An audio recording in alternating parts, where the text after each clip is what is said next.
Hi, everyone. Welcome back to the channel. I'm Heidi. This is costumeco. And today I'm really excited because I have back with me Michelle Lee. She is the costume designer on the new feature film called Theater Camp, or they're calling it the Theater Camp movie, I think, just so that it doesn't get confusing. And so we're going to talk about that, but we're also going to talk about some other things, right, Michelle? Yes, and I cannot wait to hear, to give you something in store. Okay, great.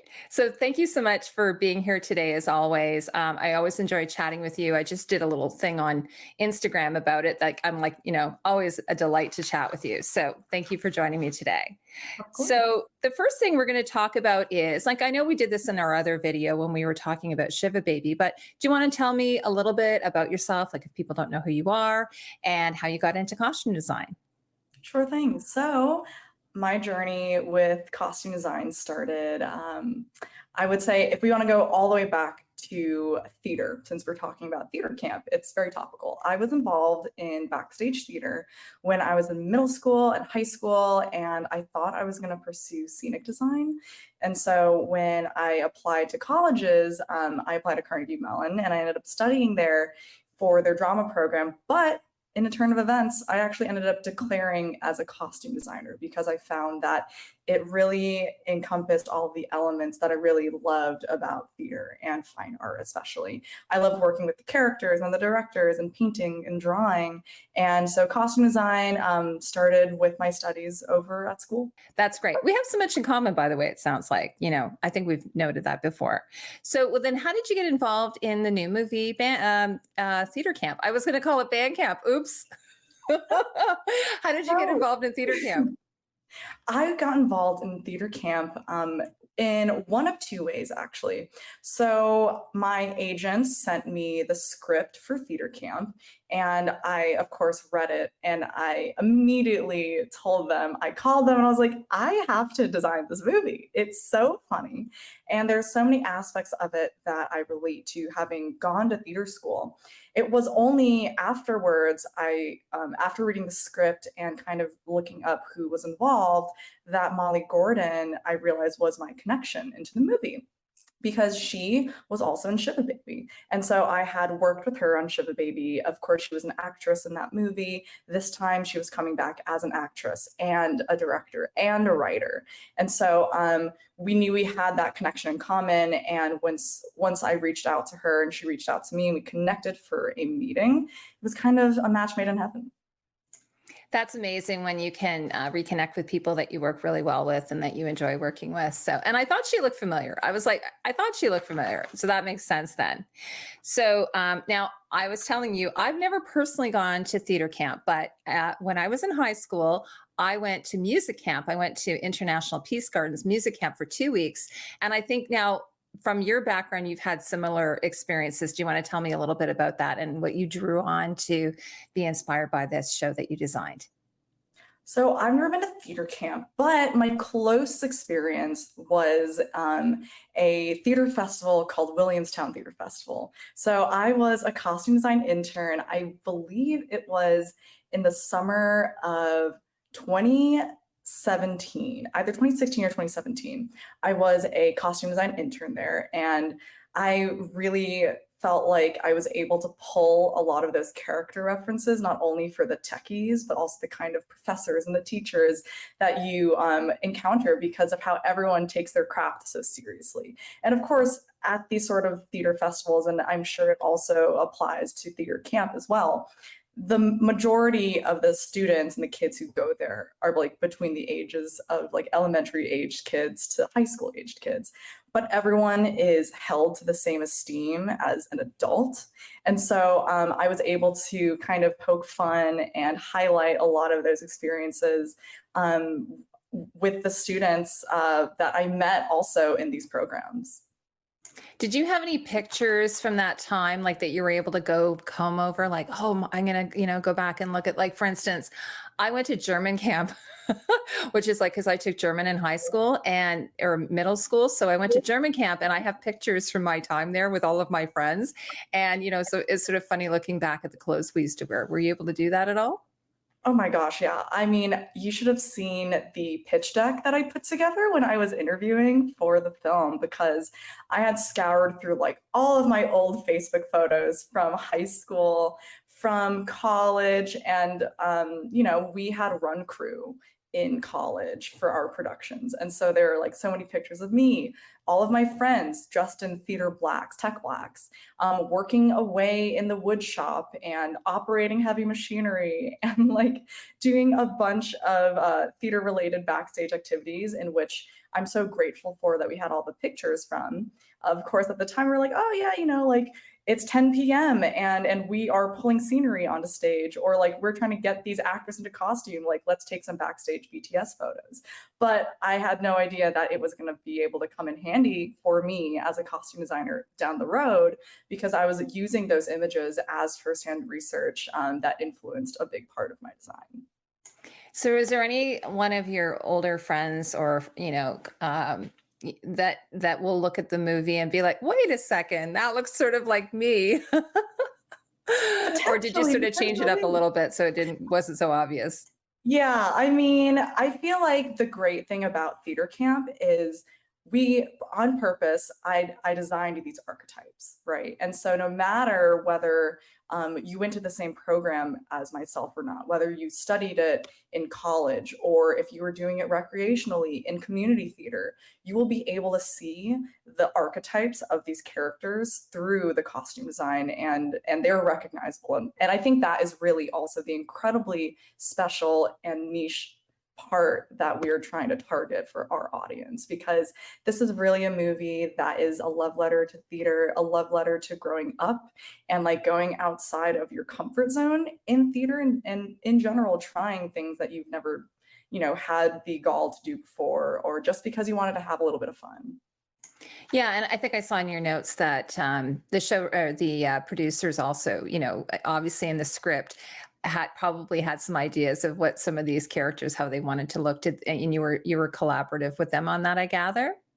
Yeah, they were so open and receptive to the ideas that I brought to the table, which I'm very grateful for, because working collectively with Nick and Molly as the directors, and also tangentially with Ben and Noah to create these characters, because as you know, the four of them made the short film Theater Camp, of which this is based off of. And so I was able to work really closely with them, and they were open to a lot of the ideas that I kept pitching for kind of the eclectic little costume pieces and strange, outlandish musical costumes that we were doing towards the end there.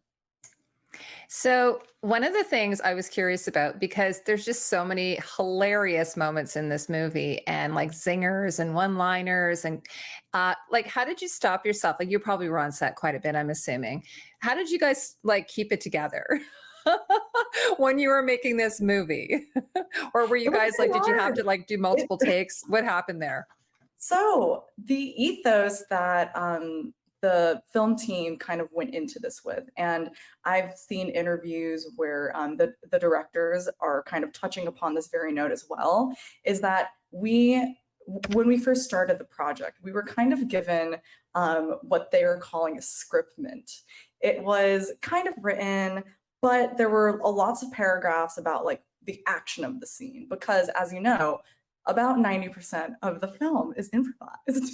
And so it made for an incredible challenge for me as a designer, in order to keep up with all of the new ideas that they were throwing my way left and right. And so like when we were putting it all together, I definitely had the time of my life, trying to also improvise costumes as fast as they were suggesting ideas to me.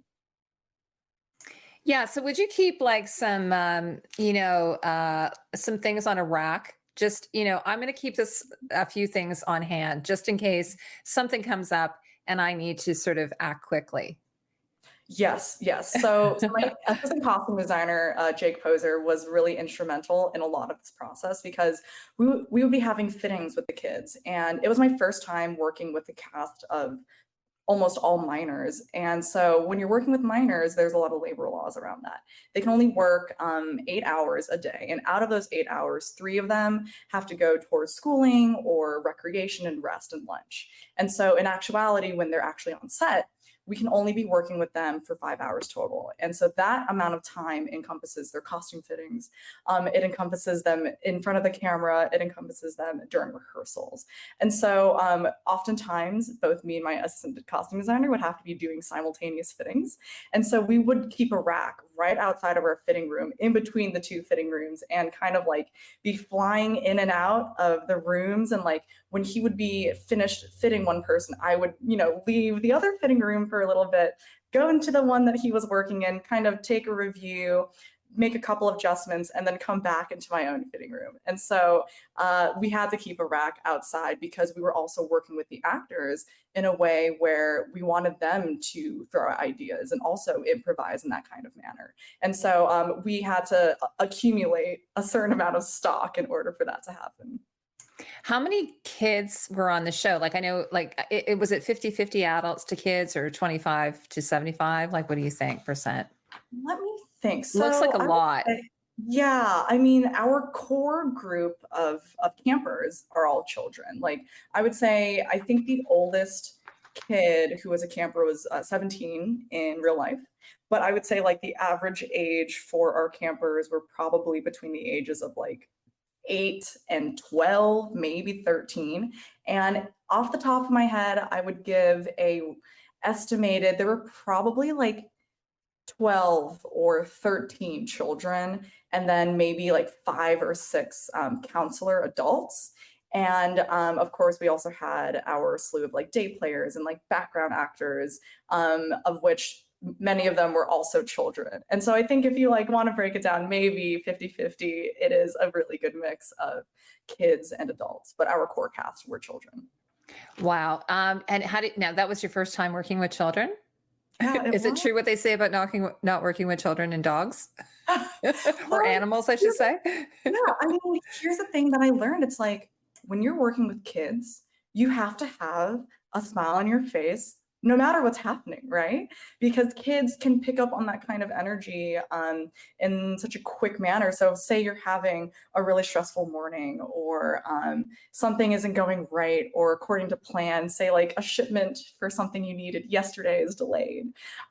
You still have to put on your best face and pull up your big girl pants, because the kids really believe they're at summer camp. And that was really, I think, one of the core things that made the set so light, is because the kids are always laughing and having a great time, and their guardians are around, and everyone was really enjoying their time because the kids were happy, genuinely, both in front of the screen and off screen. Yeah, I've done working with kids. I worked actually just out of college. I worked at a young people theater. So that was, there were adults in the shows, but we worked with kids, and I actually always really enjoyed it. So, Mm. and I can see, Michelle, that you would be amazing at that. So, now, do you want to tell me a little bit about your design process, like how you went about this? I know you said you did some mood boards, when you went into your interview. Like, how did you go about it? Yeah, so as I brought up earlier in the interview, I knew that I had these like amazing, incredible firsthand archives of me when I was in college in theater school, right?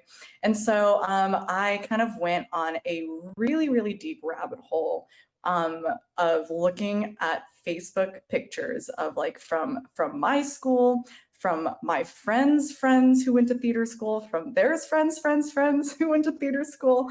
And so it becomes like this really deep excavation process of finding the most authentic photo from when you were actually doing community theater or studying theater. Like, for example, the place I went to high school, I did not go to any sort of like specialized high school meant for performing arts or dance or music. And so the level of production value that many of the schools that I drew inspiration from were similar to the ones that we were trying to achieve as far as like economic status in the movie for Adirondacks, because Adirondacks, as you can see in theater camp, they are in danger of foreclosing because they don't have enough money. And so one of the most interesting design challenges was making sure that we were able to create a look for the camp that made it seem like it was underfunded, but with like a DIY manner, but still make it look intentionally designed. And so, yes, I looked at, all of my past experiences, because I did not go to school where there was a lot of funding into the theater program. And so when that happens, you have to kind of get really creative with like what it looks like. I also did end up visiting my high school for a site visit early on into the process, which I was like really, really happy about, because I was part of this program called the Student Television Arts Company when I was in high school, and it was kind of localized to the place that I went, where we had all of our electives dedicated to this one program. And so every single day for 2.5 hours, we would kind of have a rotating schedule of like art, music, acting, dance, reading scripts, watching movies, analyzing films. And so it was such a great way to kind of like get also a gauge as to how the students in that kind of theater program are dressing like nowadays. And so it was really wonderful. And like they even gave me some of their like homemade props that I brought into the film later on, and going backstage and being able to tour what their paint shop looked like. And yeah, like the bones of everyone signing their names and their year in the stagecraft side of the theater. I took so many pictures and I brought all that back to the theater, to the art department on our film. And so I was really happy to be able to bring that kind of authenticity to the stage. Thanks, Michelle. Okay, so next, so in terms of like, I know you have an assistant designer, one assistant designer. How many other people were on your team? It was a pretty intimate group of us in the costume department. I want to say, including myself, we had 6 people on the team, which is pretty slim, but we were all, wearing multiple hats and running around everywhere. And it worked out because I think that every single person on the team, first of all, had theater experience. And so I remember when I made the transition from studying theater into working in film, I felt that it was like super luxurious to have all these different positions for all the different things you were doing within the department. When you're in theater, you're so used to having to pull in so many favors and also do so many jobs at once, because there is often not enough of a labor budget or staff support, or you're not working on a Marvel movie per se, so you don't have that kind of costume stock to pull from. And so on this production, I had one assistant costume designer, I had one full-time PA, I had a wardrobe supervisor, and then 2 set costumers on the production. And then my assistant and myself did all of the shopping for the movie between the 2 of us. That's crazy. Now, I know you have those, those plaid totes. Do you still have those? They're like plastic totes. We get them. We used to use those in the theater as well, actually. And they're great for everything, right? They're great for shopping. They're great for storing stuff. They flatten out lovely. In those. You can shop. They come in multiple sizes, different colors. I'll get a picture to put up after. I think I have one of you carrying a couple of those. There's actually, oh my gosh, in the Sundance released cut of Theater Camp, poster just fell down. In the Sundance released cut of Theater Camp that came out in January, the festival run, there was actually one of my favorite costumes in the movie that we made that didn't make it into the theatrical cut that you're all gonna see in theaters. But there's actually a joke about the plaid bags. Oh, no way. And that's costumes, so funny. yeah. There was a scene where the tech director, he teaches his tech class in one of the classes about like camouflage and things like that. And so there was this visual gag that we created in which we had our tech director character hiding amongst a mound of these plaid bags. And the students are like, where is our teacher? We can't find him. And then he like stands up and it turns out he's wearing a shirt that's made out of the same material as the plaid bag. Yeah, because you could.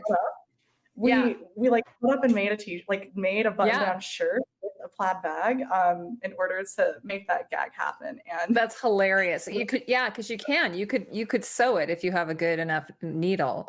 So that must have oh, been a totally. challenge making. And they're so big, you know, like a I don't know human. if Stephanie knows what we're talking about. um, that's so fun. I can't wait to see that. So now, so speaking of that, like it's a contemporary show, so it takes place now. I think it's not a period show. So you're shopping for what people are wearing now, but what you're using, you're drawing inspiration from your own experiences. So I know you have your shops you like to go to. Did you shop in New York, or where did you shop? So we did. I shopped a lot at the Roosevelt Field Mall before we had moved upstate.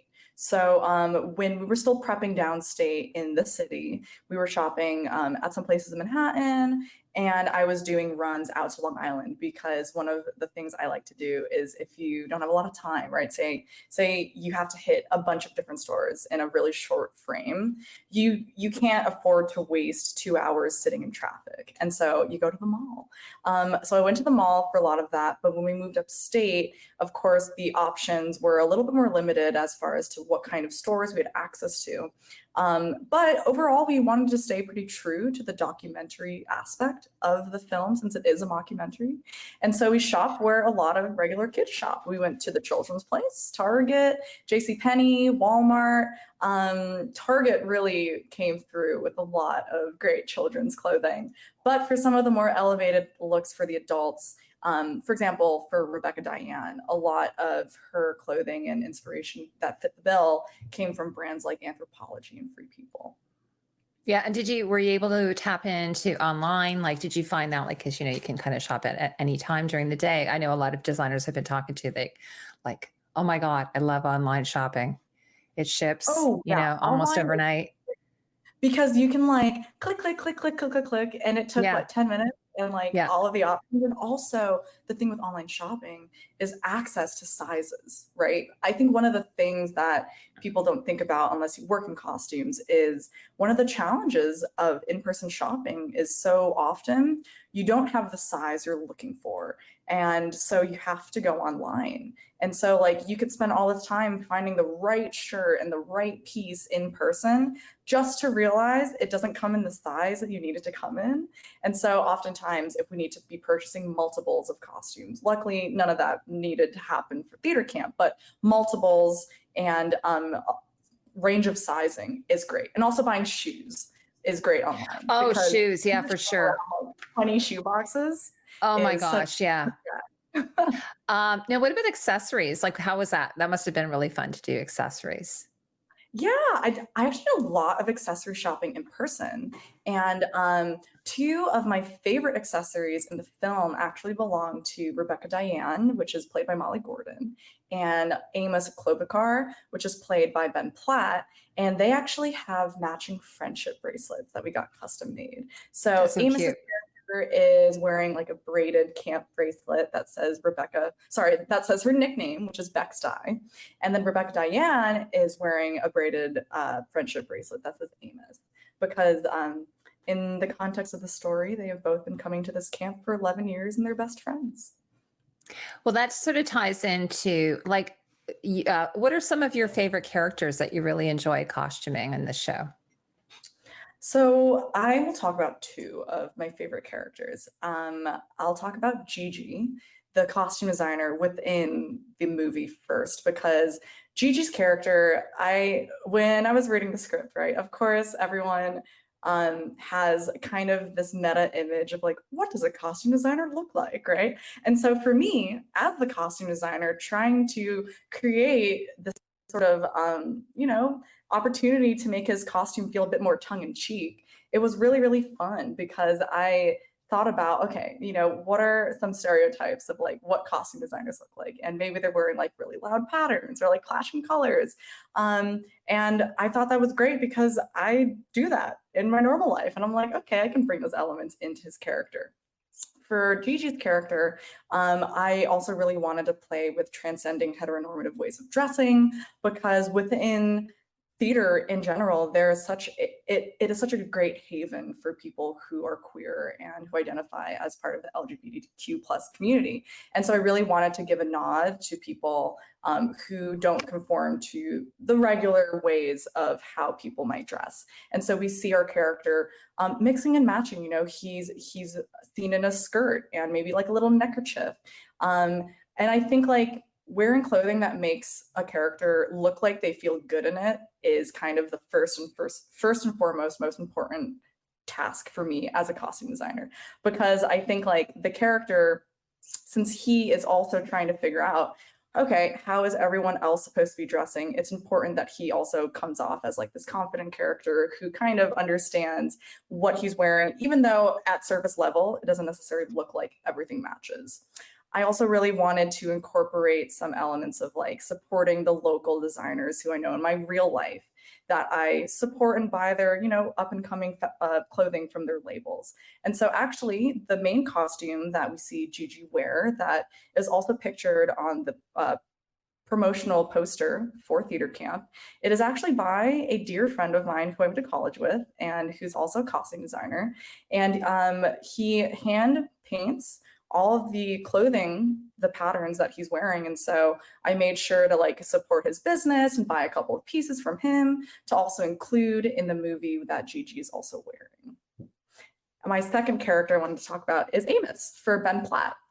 So like I said, Amos and Rebecca Diane, they had been best friends at the camp for about 11 years within the context of the story. They have a rotating list of shows that they put on, like an original musical that they put on every single year at the camp. And so for his character, when I was working with Ben Platt, he gave me probably like a list of 15 to 20 fictitious, ridiculous sounding musicals that could make it into the movie. And so he was like, yeah, here you go, Michelle, like pick maybe, you know, 3 to 5, any which one you want, whichever ones you think is best. And make them into show shirts for his character. And so I picked 3 that I really loved, and it is so great to see it in the final cut, having incorporated so much of itself into like the brand of the movie, because these 3 shirts, one of them is called A Hanukkah Divorce, the other one is called A Woman Bleeds in the East, and then the third dramatic one is called, I think, like The Briefcase, the Door, and the Salad. But the whole idea is like it's supposed to be these like super outlandish, outrageous original musical titles, because it also falls in line with the ridiculous original musical Joan Still that RD and Amos end up putting up at theater camp for that summer. Oh, now tell me that you got extras of those shirts for yourself to wear. I really, really hope. Yeah.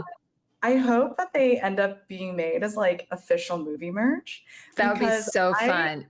I really think, I'm going to give myself a pat on the back here, I think it was a stroke of genius, because it was.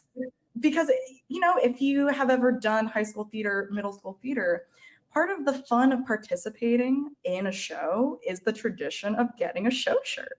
And so when you're in school, in real life, performing, when you're part of a, you know, community theater, high school theater, the kids who are part of the production wear those shirts religiously, like badges of honor. And so it was a really great nod to be able to include into the movie. So did you actually design, like, did you design the shirts and the fonts and everything, like the logo for that particular show? Like how did you approach that? Yeah, I did all of it myself, and it was So such a fun. great challenge because my background, I have some background in like Photoshop and graphic design, and so I was really happy to be able to utilize those skills back in this capacity. But yeah, I kind of just chose the top 3 that I believed kind of was the easiest to explain just by the headline, right? Like a Hanukkah Divorce, you kind of know where the drama is there. And so I did a bit of brainstorming and, you know, back and forth. Like you did a Hanukkah Shiva. Yeah, that could have been a musical, the Hanukkah Shiva. Oh my gosh. Topical, you know? Not yeah, Hanukkah like Shiva, sorry, the Shiva. Sorry, I'm getting my my holidays mixed up. Or my events mixed Hanukkah up. Shiva is also very dramatic. If it were Oh yeah. at the same That's true. But yeah, like I remember that when I was creating the graphic for one of the shirts that he wears, I actually took a profile headshot of Ben Platt and like photoshopped his face onto the shirt that he's wearing because of course it's like that kind of semi self-seriousness that his character also takes himself into really high regard. And so of course he would also be wearing a shirt of his own face on his shirt. It's kind of meta a little bit. Um, anyway, I can't wait to see those shirts. And you should open up your own like Redbubble shop or something for future. So aside from some of your favorite characters, what are some of your favorite things about working on the movie? So I would really have to bring back working with the kids. It was my first time working with kids, and I was just so amazed and astounded by how smart some of these kids are. Like, I know they're 12, but they have seen way more Broadway shows than I have. And they were able to talk so eloquently and discuss their ideas and intentions for their character in a way that's just like so inspiring. And so like working with the cast of children who are many of them are actually on Broadway was incredible. On the other side of that, I worked with a lot of children who have never done this before. They have never acted. They had never worked on a production of any scale. And so being able to step into the fitting room with a kid actor who has never had a costume fitting, who doesn't know what to expect, being able to also set a kind of precedent and guide them through the process of their very first production is something that I will hold and cherish very, very close. Oh, that's so sweet. They'll have those memories of you as well. That will be their first time for those who've never done it before. Okay, so now, but what are some challenges that you had working on this? I know you had a small team, which sometimes can also be good to have a small team. But I'm sure you had some challenges, like you said, working with children around their hours and things like that. Anything else that came to mind? I would say the improvised nature of the script and the production was probably the largest challenge we faced. We filmed the entire feature film in 19 days, believe it or not. And so it was really, really ambitious script to fit into such a short amount of time. And so because it was improvised as well, oftentimes in comedy, you're always giving way to the best idea. And so the four core team members of the movie, they are constantly rewriting and adding scripts and adding adjustments to the lines. And of course, as actors are improvising during their takes, sometimes they're mentioning things that like affect the costume later on, right? And so it was such a challenge being able to keep up with just the sheer pace of how fast everything moved. However, I would say like in addition to that, the stage production of Joan Still at the very end was definitely equally as challenging as working with part of the improvised script, because this entire stage production of Joan Still, we were never intended to film the entire musical from beginning to end. So of course, it's supposed to look like a fully fledged musical, but we don't know what the transitions are between the scenery. We don't know the full length choreography of all the different songs that are happening. And so on top of having to figure out and design the costumes for the movie, we had to figure out and design the costumes for the musical, for the fully original musical within the movie, which was its own incredible challenge, because I want to say like because of the schedule, right? They only were able to run the entire musical sequence maybe once, maybe twice. And so it was a lot of like flying by the seat of your pants and just like, okay, we get one fitting with these costumes and they're on camera. And so that's that. And so that was probably the most challenging aspect of working on the film, but it all worked out because they look great. I was going to say there's something like there was something that would be perfect about that imperfectness, though. I think if it had been too perfect, you had a lot of time to spend on it, it probably wouldn't have come off as authentic, probably. because as we know, like I did a play years ago. I remember this. I was doing a play and I don't know if it was opening night. I was supposed to be in the audience. I was actually like sewing on like grommets or I was doing, or I remember another time I went to see a play that I had worked on and they're like, Heidi, we can't find something backstage. And I had to go backstage and, there's always something that happens. So that sort of adds, I think, to its authenticity. Did you feel that? Absolutely. And I'm so happy you brought that point up because me and my assistant spoke all the time about how this movie could have only looked the way it looked because it's theater camp. Because of the improvised nature of things, we didn't have a lot of opportunity to plan some of the looks. And so the haphazardness of the costumes aided in making sure that the end costume and the end product looked like it was DIY. One costume I'm thinking about in particular is of the original musical sequence when they're on stage, all the kids are singing, and we see one of our characters, Devin. He plays Tata, the father in this original musical. He is in this like really oversized, ill-fitting overcoat because I thought about like, okay, if I was pulling from costume stock, right? And they all have to look like adults, but there's no kids stock. We're putting this child in an adult's coat, right? And so making sure that he looked like it didn't really fit him because there wasn't enough money within the context of the story to like buy a coat. And so making sure that it looked like it was, being put together with like paper clips and a band-aid. And the scarf that he's wearing, it's supposed to be like the winter, but he's wearing like a summery leopard glittery scarf. And so like it's those small mismatched elements that I think also lend to the comedy of working in theater because you use what you have. There's one line that our tech director, Glenn, says that I really feel like resonates a lot with me. And he says a line that is, we're theater people. We can turn cardboard into gold. And so that was kind of our guiding light throughout the entire process of the movie.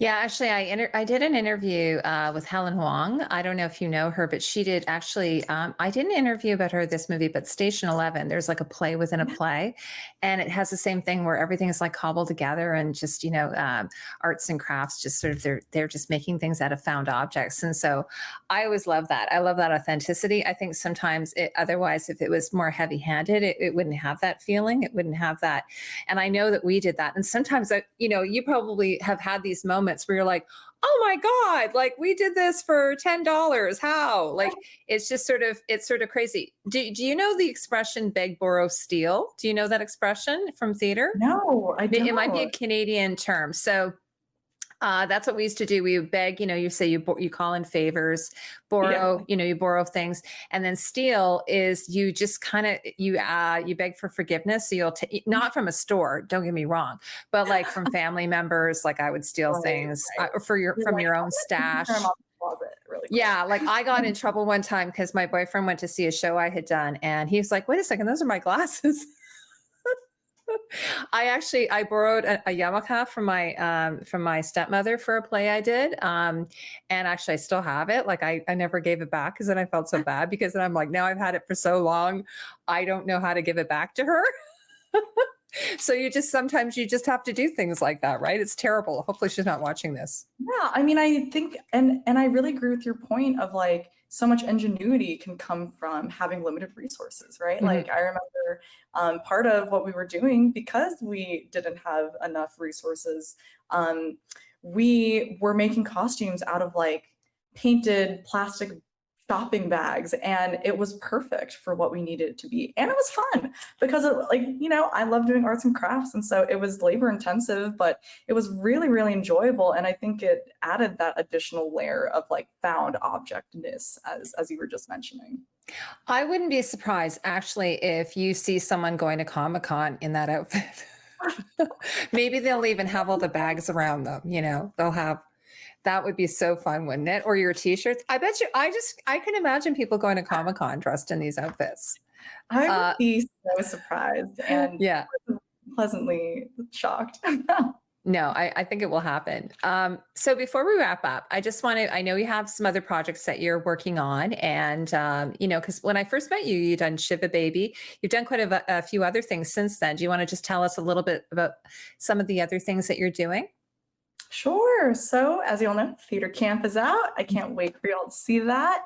I also just finished designing my very first television series, and that has also just recently finished releasing all of its full season. I was the costume designer for season 3 of Aquafina's Northern Queens. So you can Oh, catch that congratulations.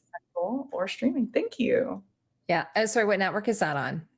Or a streaming I service? want to say it's on HBO Okay. Max. Sorry, Max. I'll find a link. I'll find a link for Yeah. that. Yeah. And also, like in your notes, like one of the things, like I know for you, you speak to this, but designing more for the Asian community. I know the same with Mhm. Helen because she just did Beef, and that was a really important, film for her. Do you want to touch on that a little bit? I mean, I can't speak to this at all, so that's why. What would you like to say about that a bit? Yes. So, I mean, I didn't really, I think, fully understand and realize how important it was for me to work with other filmmakers who were Asian American or Asian on a story that was Asian, with actors who are Asian, with local brands who are also Asian until I designed Northern Queens. Because, I did not grow up knowing anybody who worked in the industry. I did not grow up knowing working in the industry like this in this capacity was even ever an option. A little bit of background, my parents emigrated to America in the late 80s from China. And so stability was really something that they were more concerned about. And so it's really not until I would say like the second or third generation, such as myself, we were able to have the luxury of studying something that was our passion. And so, yeah, because I never knew anybody working on this front, it always felt very isolating growing up. And so I also didn't know a lot of people in the industry who looked like me, who were working on stories for people in my community. And so the opportunity to work on a show like Northern Queens was I think career changing, because it really illuminated how important it is to me as a designer to continue serving stories that involve people from my background, and also putting them in a light where it just becomes part of the story, much like Beef, right? It's like it's a universal character study, but they just happen to be Asian American. And so I think like that is hopefully where I get to also lead down my design path, maybe doing some more projects of that nature like we did in Orphan Queens. But it's great because now I'm expanding my network of other Asian American filmmakers that I didn't know before, and hopefully, inspiring other people to realize like, hey, I can do that too. There are costume designers who are Asian, who are doing well, and so it becomes a viable career path for the parents kind of, sussing out what their child wants to maybe study later down the road. Michelle, this isn't related, but do you know our mayor, my new mayor, she just got sworn in. She is the first Asian Canadian mayor. Actually, she's the first person of color, visible minority in the history of my Really? city. It's always been, we've had a couple of women, but mostly white males. So such a huge, yeah, she's been in politics for a long time. So it's a really exciting time. There, I don't know what the population in Toronto, we have a very large Asian population in Toronto, South Asian as well. So I embrace it. I think it's so wonderful to see all of these shows and movies now that are coming out. One of my favorite, I know this is Korean, it's not China, but I love Korean cinema. My son loves, K-pop. So that's sort of one of my sort of guilty pleasures. So no, it's really wonderful to see that. And I'm glad that you have like a way to express yourself in, and that also, I just wanted to add Aquafina, by the way, she is so good in that new movie, Renfield. I know. Yeah. Oh my God, she's hilarious in that. So anyway, a big fan of hers. So that must have been a real delight for you to work with her. Well, I just want to thank you so much again for joining me. And it's always such a, honestly, a delight to chat with you. I always say to Stephanie, who's your agent, that you're just so well spoken and so poised and everything. So yeah, you are. You're so lovely. So anyway. Thank you for editing all of this. making He me will. sound like I know something. But anyway, so what I'm going to do for everybody who's watching, I'll put links to everything for Michelle down below. So we'll have her, I'll have a link to the film. Obviously, we'll have a link to the series with Aquafina. We think it's on HBO Max, but we'll check that out. And also have all of your your socials, because you're very active on social. I always love watching you on Instagram. I can only pick one, and Instagram's the one that I choose. That's your favorite. That's what they say, right? You should pick one, and that should be the one that you should concentrate on. So Yeah. I'm thinking of leaving Twitter, because it's just like, it's just not very fun anymore. Twitter anymore. So anyway, Michelle, thank you so much for joining us today. I really had an amazing time chatting with you, learning about the new movie, and I think it's going to be a huge hit. It's already doing very well. The reviews are excellent. So I think that I encourage everyone to check it out. And thanks again, guys, for joining me. We'll be back with another video in the near future. Chat with you soon. Take care. Bye. Bye, Michelle. Bye. Thank you.